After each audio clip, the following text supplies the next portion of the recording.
Welcome to the No Quit Living podcast. Our primary objective is to motivate and inspire our listeners to never quit. The reality of life is simple. We all fall. We all fail. At times, we get knocked down. The question is, do we get back up? Are we stronger? Are we better prepared to attain the maximum of our potential? Thank you for joining our No Quit tribe. As you go for your greatness today, never quit. And remember, we rise by lifting others up. Welcome to episode number 348 of the No Quit Living podcast. I'm your host, Christopher J. Worth, and today's theme of the day is the importance of commitments. Our quote of the day comes to us from Steve Maraboli. Intent reveals desire, action reveals commitment.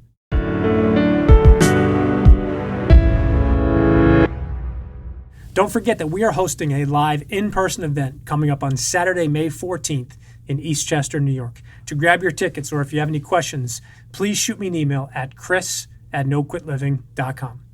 It is an honor to bring you today's episode. Not only is today's guest a good friend of mine, but he's also a mentor and my personal coach. When it comes to mental performance, I think today's guest stands alone. I promise you will receive a ton of value from today's episode, as Cain always delivers. So make sure you grab a pen and get ready to take some notes. I hope you enjoy today's episode. Brian, I'd like to welcome you back to the No Quit Living podcast. Chris, there's nowhere else I'd rather be, brother. Let's get after this today. I appreciate it. So as we are recording this, we're actually going to release it probably in a month and a half after, but it's almost exactly 2 years to the day when the first time you're on the podcast. So I think that is pretty cool in many ways.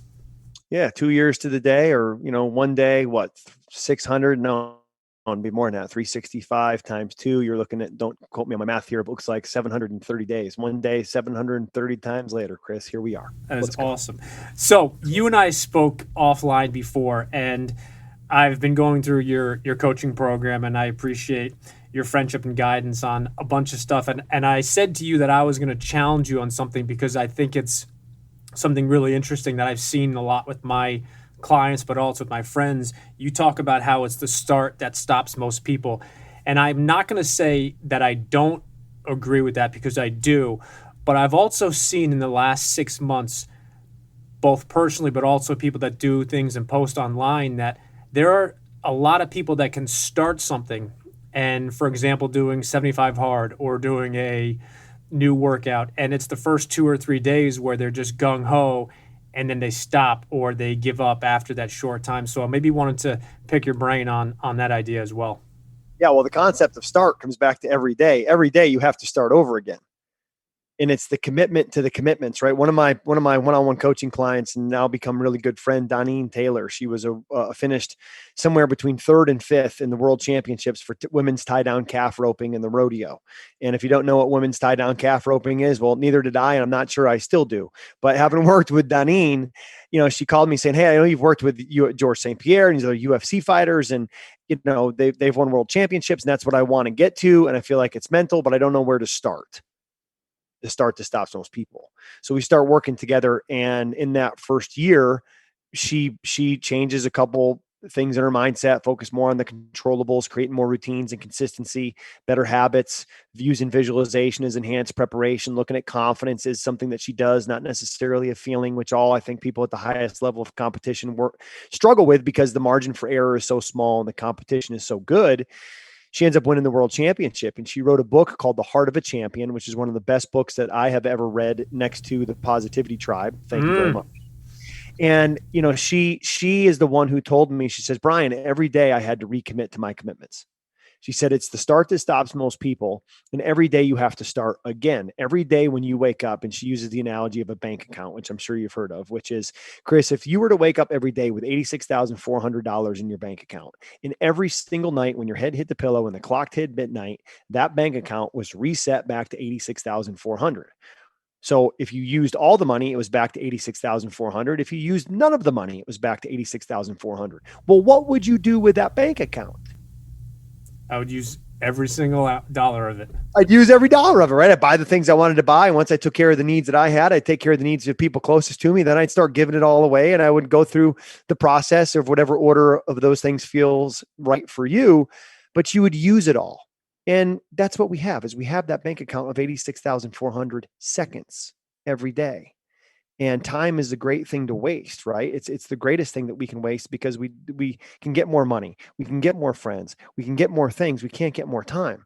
So time is maybe the greatest commodity that there is because we're always running out of it every second that we're alive. So making sure that the time that you have, you're investing into things that are in alignment with your mission. So the opportunity to join you today, on the No Quit Living podcast aligns with my mission to be able to educate, empower, and energize other people to be their best. So I appreciate the opportunity. And I think every day, myself, you, and all of our listeners, every day we got to recommit to our commitments. And every day we got to realize that today is the day we start, right? The most important day of your life is today. Why? Because you're living it. And yesterday is history and tomorrow's a mystery. We're not guaranteed anything other than basically death and taxes. So let's make sure that every day we wake up, we are not counting the days, we are making the days count. And we look at today as the most important day in the history of our life because it is today. I think we could probably stop the podcast right there and just have people rewind and go through that again, because I think it's just incredibly powerful when you break it down into that. And I know you've worked with some of those, and you mentioned a couple in the beginning, but maybe a difficult question, but is there one routine or one habit that your top elite athletes that you've worked with all have? Is there one that they all have? I think there's some that they're all developing. And, when you ask me the question of all the elite athletes I work with, they're all in different places, right? Some of those athletes are elite because they just have a ridiculous amount of talent. And their talent has gotten them to Major League Baseball, or their talent has gotten them to be a top 5 UFC fighter in their weight class. But the ones who are the very best, right? The ones who are number one in the world, the Rich Franklin, the George St. Pierre, the Donnie Taylors, right? The ones who have won a UFC gold or an Olympic gold or a tie down calf roping gold and can legitimately say through competition, I am the best in the world at what I do. They're a world record holder, right? In the Olympics or in swimming or running or an event like that. If there were one characteristic of all of them, I would say that there is an obsession. And George St. Pierre breaks this down in his podcast, in the School of Greatness with Lewis Howes, where he talks a lot of our work together. And Lewis actually asks him that question. He says, George, are the best in the world, what's the one characteristic of them all? And he says, it's an obsession.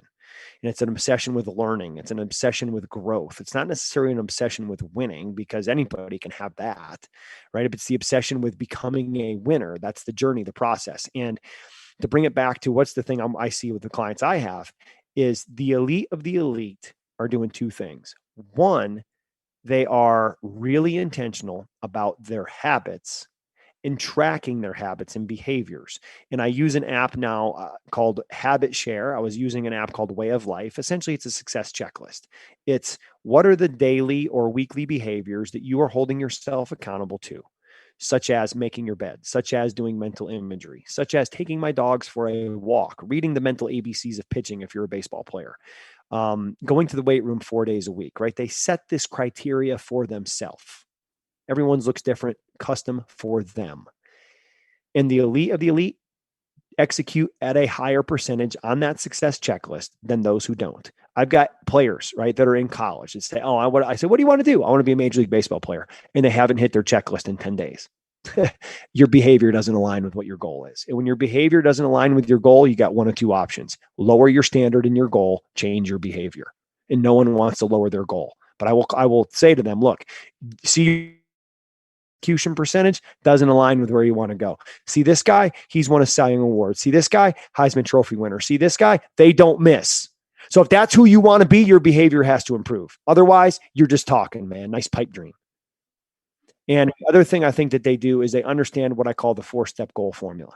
And the 4-step goal formula is a process that has emerged and evolved as I looked at what are the common characteristics amongst the best performers that I've worked with. And I go over this, as you know, in my NPM coaches certification. I go over this in my 30-day athletes program. But the 4-step goal formula is: step 1, set your intention. What is it you want to do that will help you close the gap from where you are to where you want to be? Step 2, schedule it. Put it on your calendar. And when I work with corporate executives or athletes or head coaches one-on-one, right? When I work with my clients one-on-one as a part of our weekly meeting that we meet every week, one of the things that we do on that 25-minute Zoom call is I make them show me their calendar. I make them show me their success checklist.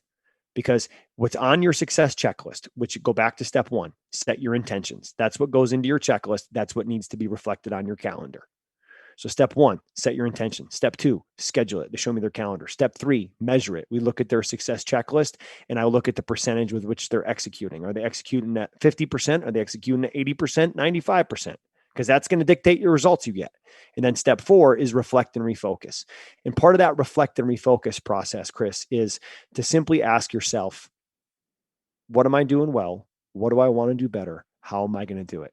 And I heard Kobe Bryant talk about that. Again, I go back to Lewis Howes and the School of Greatness, great clip from his podcast with Kobe Bryant, where he says, Kobe, what does losing feel like?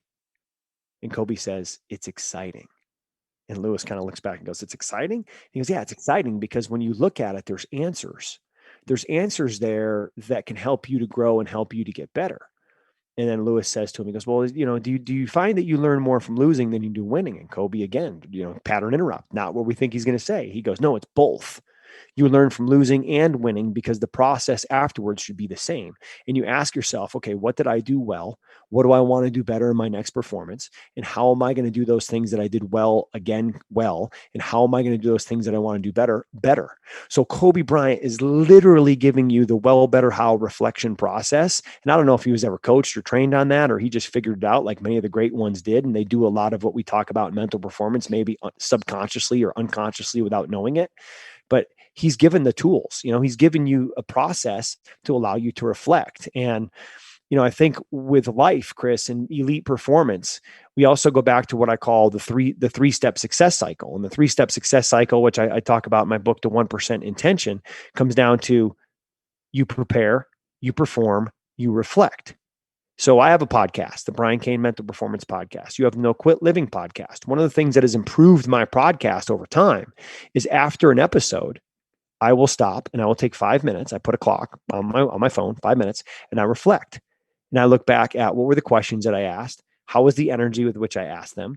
Was I able to stay focused during the podcast? Did my mind drift or wander or whatever? Did I stay in the present moment? And I just reflect. So I prepare for the show. I perform the show. I reflect on the show. Because what happens is you look at those 3 steps in the success cycle. We spend a lot of time as hard charging coaches and athletes and entrepreneurs and performers. We spend a lot of time in preparing, a lot of time in performing, very little time in reflection. And reflection is where the learning happens. So I have to follow up with that. I think that's so interesting how you brought that back from a story about Kobe into something that you do. And I love these conversations because I did not know that you do that in regards to the 5 minutes. Was reflection something that was taught to you? Was it something that's been adapted over time? Or how did you get to that level? Because based on how you just described that last answer, I think, not to take away from the other components of it, but I think reflection sometimes is probably the easiest to just completely forget about. 100% is the easiest to forget about. And I'm saying that through experience of just earlier this week, I did a seminar at the Talking Stick Hotel and Resort and Casino in Scottsdale, Arizona. I had 50 entrepreneurs in there and we put up the 3-step success cycle. And I said, stand up if the least amount of time that you do is in the reflection area. And they all stood up. And I said, okay, sit back down. I said, stand up if you believe that the most important aspect for growth is probably in the reflection process. And they all stood back up. I said, do we see a disconnect here? And I shared with them, I said, one of the greatest gifts that came out of the pandemic for me was the gift of reflection. Before the pandemic, I was traveling 250, 280 days a year. And Chris, I didn't have time, or at least I convinced myself that I didn't have time to journal, to reflect. It was blow and go, prepare, perform all day long for about the last decade. And when I was in grad school at Cal State Fullerton back in 2002 and 3 with the great Ken Revisa, whose face I have tattooed on my heart, literally, he would always say, Brian, you got to keep a journal. You got to keep a journal. Journaling is where the learning happens. And I struggled to keep a journal because I didn't know what to write about. So I finally came up during COVID where I was able to press pause. And sometimes that pause is chosen intentionally. And sometimes that pause is imposed on you based off of life, health, pandemic, etc. And during the pandemic, I said, okay, well, I'm going to come out of this either in one of 3 ways. I'm going to come out of this worse. I'm going to come out of this better. I'm going to come out of this with no change. And if I don't change and keep growing, then essentially it's worse. So it's really 2. I'm going to come out of this better or worse than I went in. I'm going to come out of this less focused, more focused. Haven't evolved, haven't stepped backwards. I said, well, part of that evolution is going to come from me journaling. So I started to create an AM journal. And in that AM journal, what I've realized through reflection is that I think we often make too big a deal about the AM routine and not enough a deal about the PM routine. Because if the PM routine is on point, the AM routine as a natural domino takes care of itself. So if my PM routine gets thrown off because I'm working too late or I'm traveling or I'm choosing to watch TV instead of prioritizing my time in the next day, then the AM routine gets thrown off and I get messed up there. But for me, the reflection piece happens in two ways. It happens every morning, daily, as part of my journal, where I ask myself a start, stop, continue. I write down and say, okay, what do I need to start? What do I need to stop? What do I need to continue based off of yesterday's behavior? So for example, today I wrote down, I need to start executing my PM routine, which starts basically at 8 p.m. I need to stop working until the last possible second, getting off my computer, walking down the hall and going to bed like I did last night at 10:30 p.m., which I do most of the time. My biggest start is the PM routine. My biggest stop is working until I go to bed. I'm just in a phase right now where it's really hard for me not to do that, but I've got to get to that finish line. And then the continue for me was sweat before screens. Wake up and exercise first thing in the morning, even if it's like for today, it was 25 minutes on the bike. That's better than zero. And that 25 minutes and that sweat hits the floor. My energy is where it needs to be. And to me, that's my number one success habit is sweat before screens. It becomes a lot more consistent and a lot more quality when I execute on the PM routine is what I'm getting at. So the start, stop, continue is a daily morning reflection. And then on Sundays, I go a little bit deeper with what I call well, better, how, right? So I sit down, I do a personal in a marriage with my wife, well, better, how. And I say personally, what did I do well this week? What do I want to do better this week? How am I going to do it next week? And then I do the same thing for our marriage. What did I feel like we did well as a couple this week? What do I feel like we need to do better? And then how are we going to do that as we move forward? And we sit down as part of our formal Sunday scheduling meeting where we look at our calendars for the next 2 weeks to make sure we're on the same page. We're getting the workout time together that we need. We have a date night scheduled on there. She knows when I'm traveling. I know what she's got going on. And then we do that well, better, how, and we look over our success checklists together. And I feel like that formal time of sitting down and connecting has been really beneficial to our relationship and to our personal and collective growth. And all of that has extended from the pandemic. We weren't doing that before. And if it wasn't for COVID, we probably wouldn't be doing it now. I hope you guys are listening and paying attention because Brian is dropping some just value bombs here. You know, the question I asked and when you were on the first time is, and this again 2 years ago, is I asked about a morning routine, and I've asked so many people, do you swear by a morning routine? And I have to tell you that so many people in the last year have focused on the evening routine, and I think we have been ingrained. It's been ingrained in our brain and our psyche over the last years that you got to, how you start, win the morning, win the day. And I think that is so true. And I agree with it 100%. But to your point, it's what do you do the night before? And ironically, you talk about last night, you were up till 10:30. My kids, all three of them had a swim meet, which went incredibly long. And, you're standing on your feet with the other parents and doing stuff. And it tweaks little things. But as I've done this show now over 350 episodes, there have been so many people that just literally break it down to some of the most simplistic things, but it's the consistency. And I love what you shared about this morning. You got a 25-minute bike ride, but then if you're not listening, I'll repeat what Brian said. He said 25 minutes is better than nothing. And I think that's for me been the hidden secret for a lot of my clients is they have this all or nothing mentality. And I think we're in the world right now where it's 0 or 100. So it's like, well, if I can't do my 75-minute workout, then I'm just going to do nothing. And I'm like, well, use this example. Like, okay, I don't agree in any way, shape, or form. If you can't do your 75-minute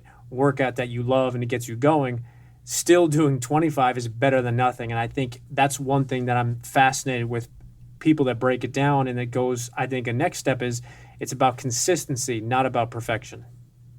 Yeah, progress, not perfection, present over perfection. Let's just eliminate the word perfect from our vocabulary because it does not exist, right? And I like to think of myself as an excellentist, not a perfectionist. An excellentist is just continue to get better. Perfection is I make no mistakes, right? And we're all going to make mistakes. And like you said, if I don't have my 75 minutes, it's 0 or 75. And I have been there. I've been in that place. And that's when I was 240 pounds, 60 pounds heavier than I am now with a 44-inch waist, because it was all or nothing. So it was always nothing. And I think it's the key understanding, to go back to where we started the conversation, Chris, of the start that stops most people. 75 seconds is better than nothing, because you know what happens with that 75 seconds? That's going to turn into more time. So win the negotiation with self to get started.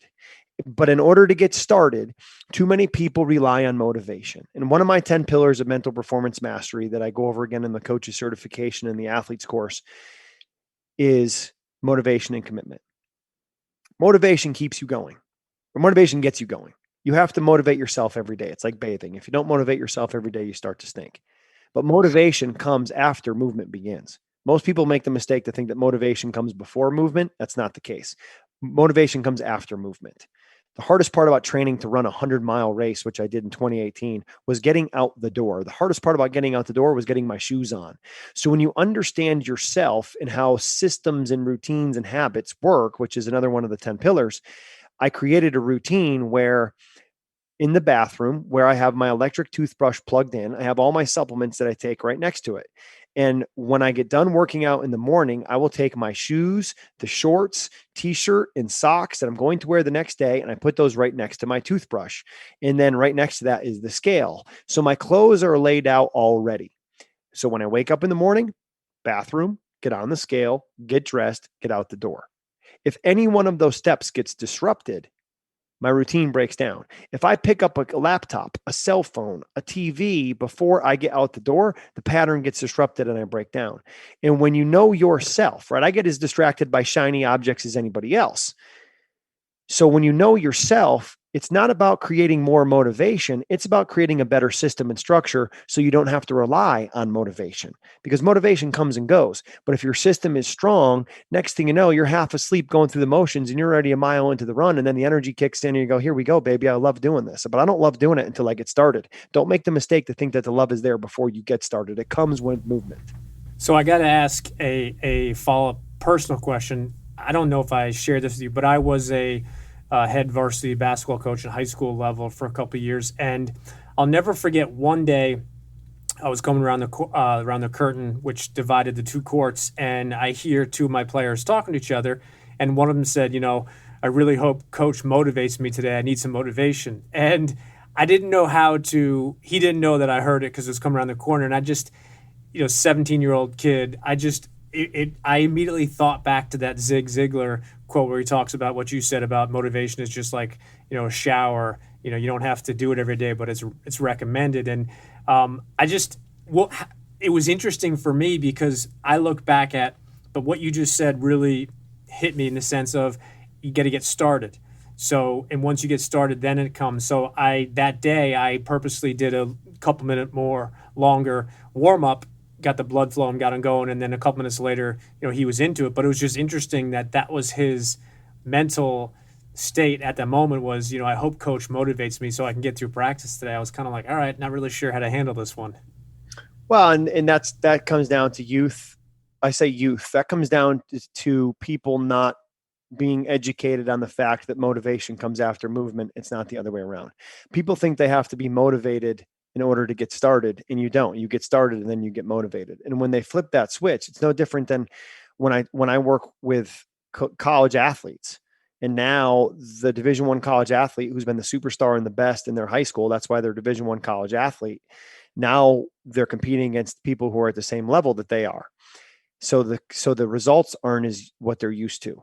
So I'll always ask in a survey before I come in and say, hey, what would you all like to learn about while I'm here? So we maximize our time, and it's specific for what it is you feel like can help you close the gap from where you are to where you want to be. And 80% of the time they want to learn about confidence. How do I compete with more confidence? And this was George St. Pierre, one of the first conversations that we had. He was like, Brian, I know you worked with Rich Franklin and some other UFC fighters. And how do you help them get into the octagon with more confidence and not have that feeling of fear that I get in the locker room? I said, I can't help you. And he's like, what? What do you mean you can't help me? These guys said you help them compete with more confidence. I said, George, well, you asked me how I can get you to feel more confident.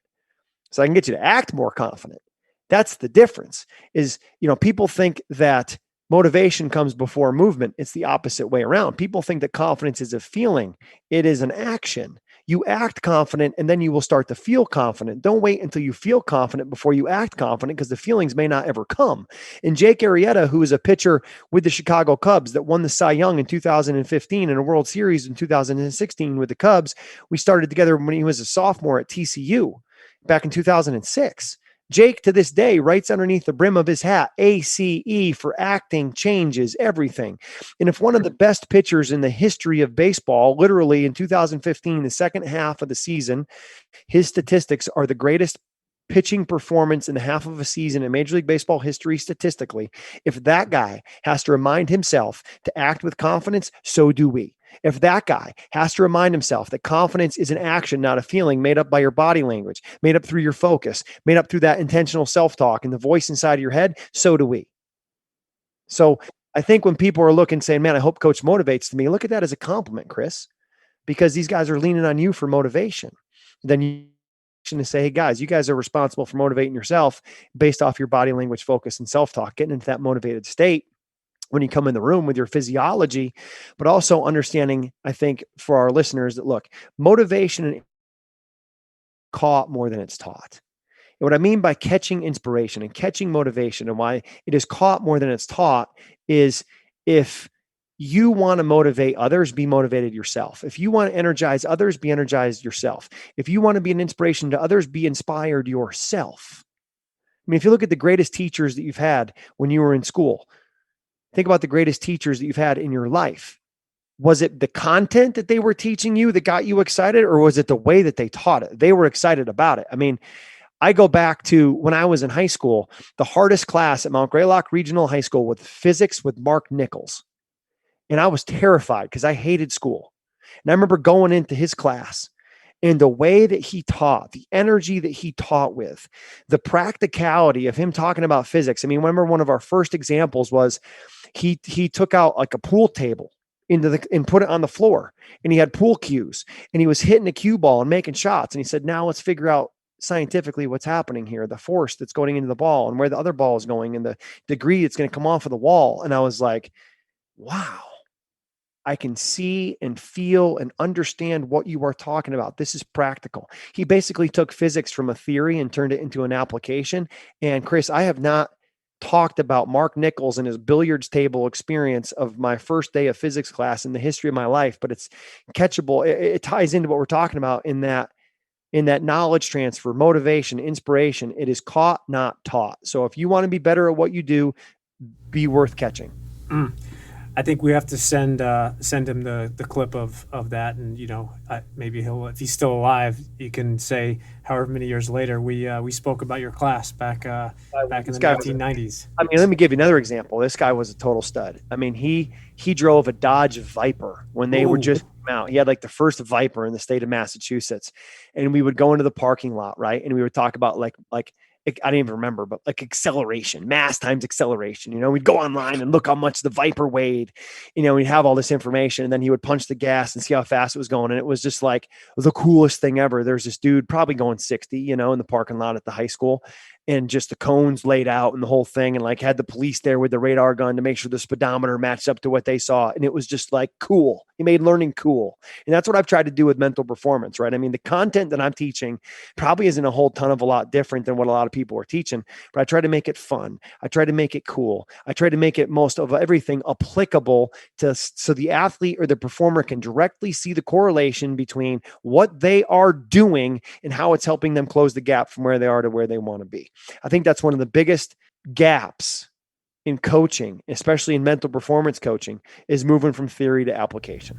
What you just shared, you make it fun and cool. And I think, to me, what you were talking about, that teacher, I literally in my mind went back to a couple teachers that really impacted me, and it's the same thing, not the same Dodge Viper stories, but it's the same thing about their energy. And I go back to a teacher that I won't share his name just because in case he ever listens, but just complete monotone. Not only was it not a topic that I was really interested or a subject, but it was just like, hey Brian, how you doing? And it's not exciting. And I think making those things fun is so important, because when you feel that as a listener or a viewer in a class or on a course, it gets your energy level. We have an acronym we use for culture, and the E in culture is energy. And I believe that every single thing we do, you bring a level of energy to it, and it's either positive or negative energy. And it's addictive in the sense of, if you're more positive, it's going to, vibe off other people. And I really appreciate you touching on that, because it's so easy to see when people are excited about something and they want to make it fun because they want you to they want you to enjoy the whole experience. And I think that is something that teachers, coaches don't do enough of. They focus on just teaching it as opposed to having people get engaged during it. Yeah, Chris, I want to come back to something that you said as I flipped the microphone around on you here. You said energy. Was it energy is one of your core principles? On the culture, yeah. On the culture and the core values. What would be the core values of your culture? The words? Yeah. Okay, so C is for communication. U is for understanding. L is for love or care. T is for trust. U is for us. R is relationships. And E is energy. Boom. The no quit living culture right there. Love that. Big time. It's interesting. I just spent a good 2 days with a group who I think is doing some tremendous work called Fundraising University. They go in to help coaches in schools raise the most amount of money in the least amount of time with the least amount of interference, so that coaches can provide a better experience for their student athletes in teaching life skills through sports. And as a former athletic director, fundraising was not my strong suit. And we tried to do a bunch of really small fundraisers, and like fundraising, you can come in and basically make more in less time than we were doing the entire year with one fundraiser. It's a beautiful group. And the thing I love about that group is they are completely committed to transformational service, not transactional service. And I think in the fundraising industry, there's so much transaction versus transformational. And one of the things that we talked a lot about was culture, and their culture. We had the 50 people in the room, and we got them to understand the culture acronym that we created. Like, you have the acronym of culture, the Fundraising University core values culture acronym was CEO Street, and it standed for competitive, empathetic, organized, self-starter, and teacher. And that's who they want to be, that they feel like with those core values, they can best serve coaches and student athletes. I just thought it was really cool that you have an acronym for culture too. No, and it's so interesting that you just teed that up, because if you could see my notes here, I'm going to ask you now. You just posted, I believe, 3 or 4 days ago, a video of some of the work you were doing with LMU. And on a side note, in my other office, I have an LMU jersey from Hank, one of his practice jerseys. So it was ironic that you said that. But what you shared in that post, and I believe I saw it on Instagram, was working with their culture. So maybe a good follow-up question, but how important is culture for a team? And by team, I mean sports team, sales team, or even this company you just mentioned? Yeah, it's massive. I mean, and people will say culture beats strategy. And I'll say culture and strategy is the key to winning all, right? You have to have both. It's not one or the other, it's both.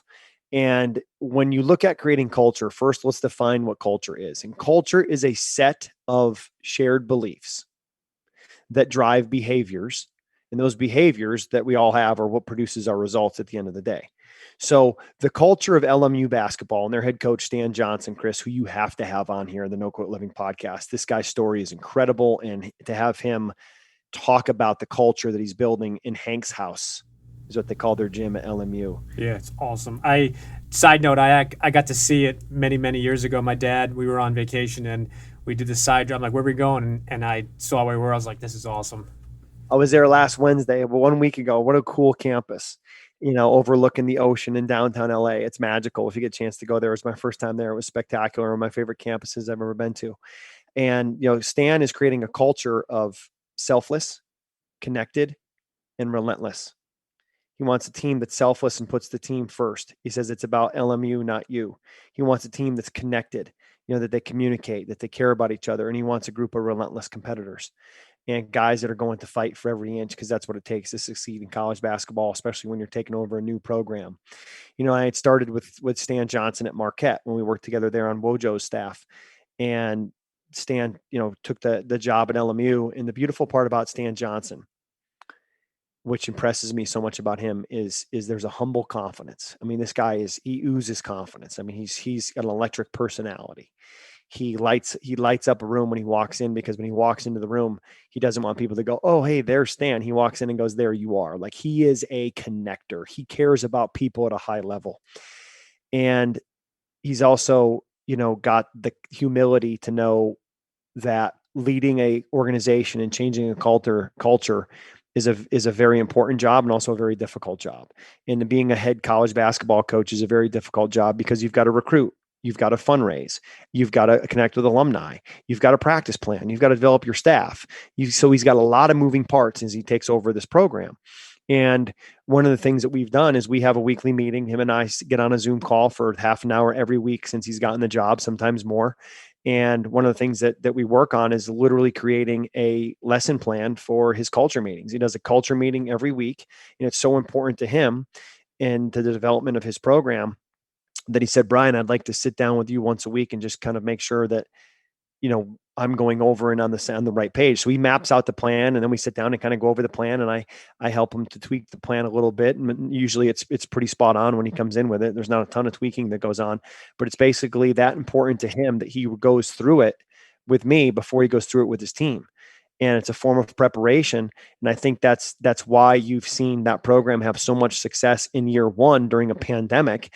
And you're going to see that program continue to evolve to be one of the premier basketball programs in the country, because of all the athletic teams I've worked with, Chris, since I started doing this work for the first time in 2001, of all the programs I've ever worked with across any sport, what Stan is doing with LMU basketball and their culture is second to none.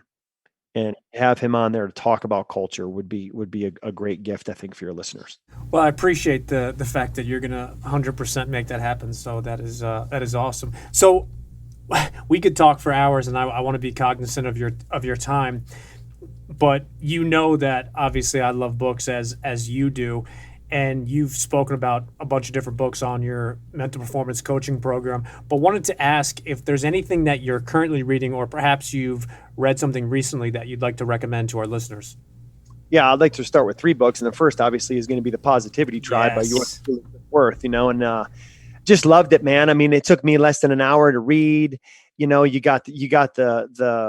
You signed it for me, which I thought was very cool. And then you've got the different, notes that go in there, like that are in the story. So it was very cool. And if you're an educator listening to this, if you're a principal responsible for in-service training of your staff coming out of a pandemic, if you're a CEO responsible for culture in your staff, buying the book, The Positivity Tribe, for your staff and bringing in Chris Worth to speak about the book with your people would be one of the best decisions that you can ever make. It is that strong of a book. And I know what happens a lot of times is leaders, we give a book to our staff. We say, read this over the summer. We come in and we talk about it for 5 minutes and it's gone. Don't do that.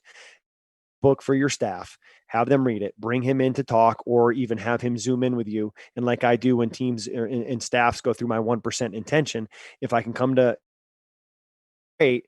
But the biggest difference is made through consistency, like we've been talking about. So having Chris, Zoom in for 15 minutes or 10 minutes of every one of your monthly faculty or staff meetings or culture meetings could be a year-long plan for sustained success.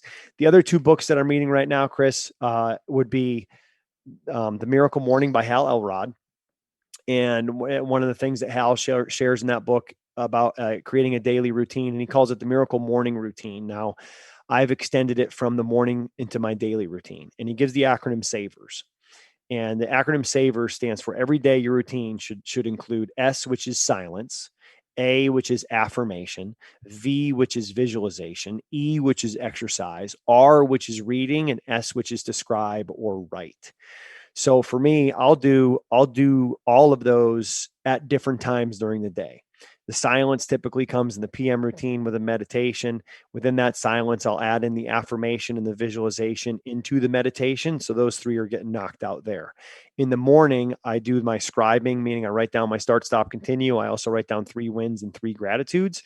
And then I'll take notes on, Success Hotline. I'll take notes on Ryan Holiday's Daily Stoic. I listen to the Imagine Golf app as I'm trying to improve my golf game. I take some notes on that.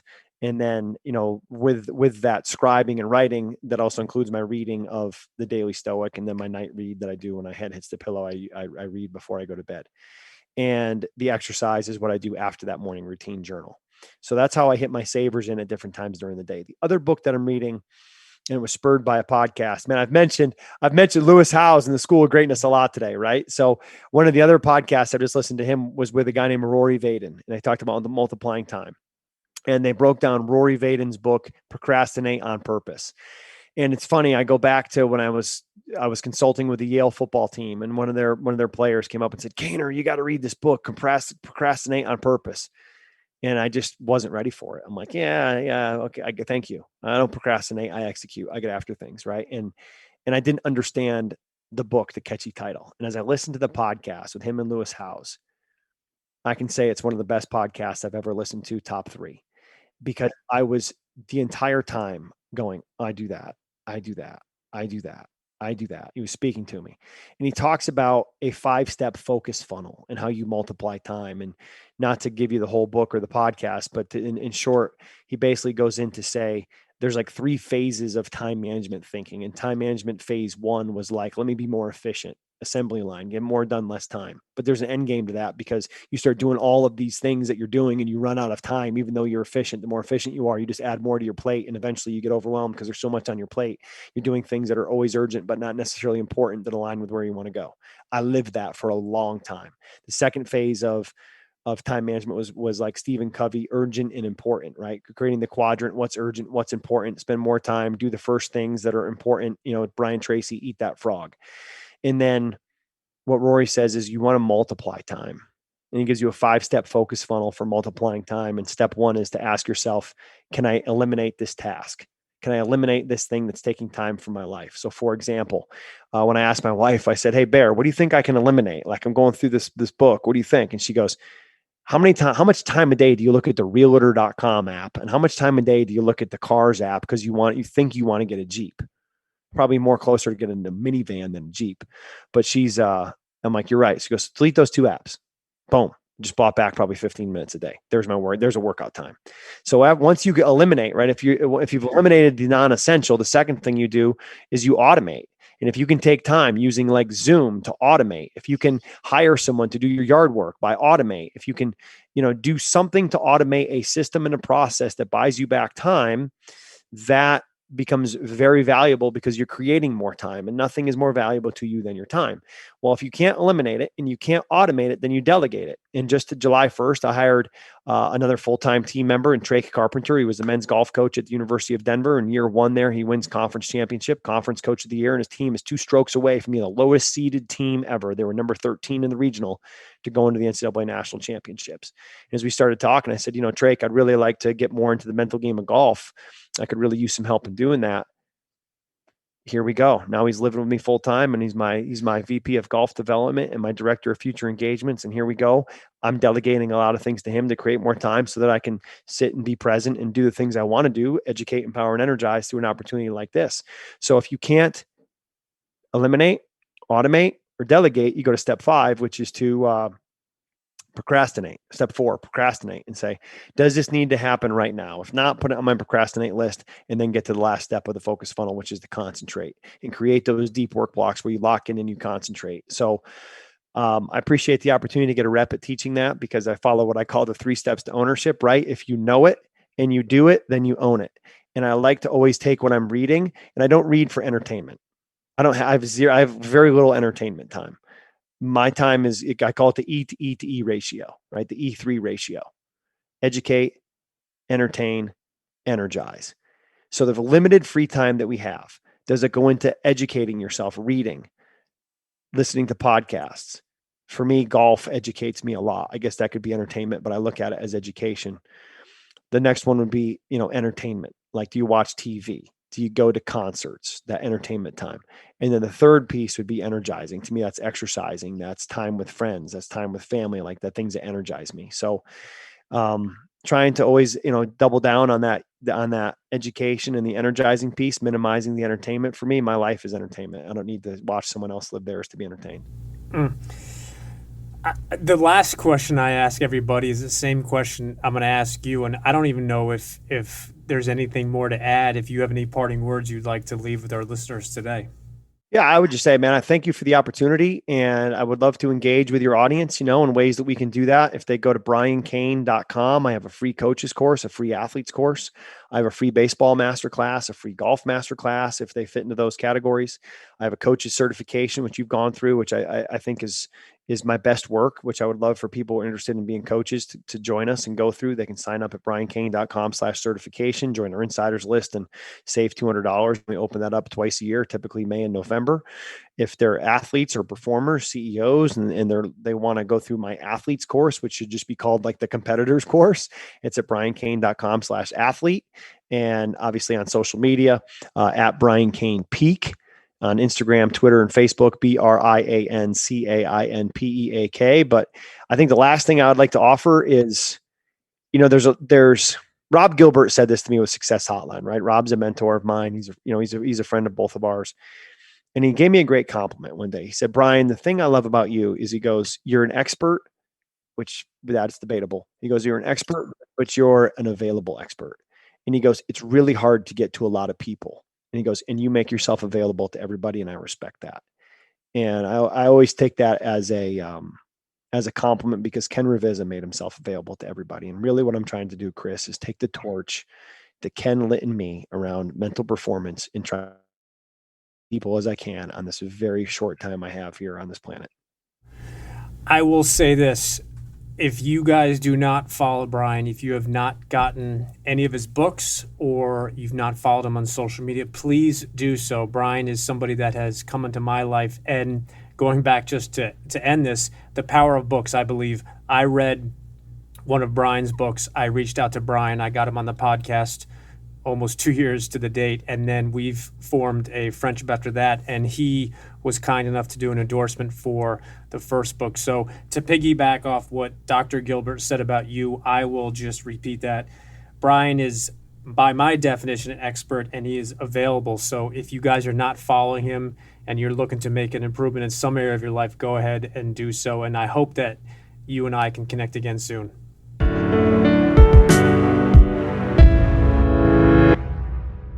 Thank you for listening to episode number 348.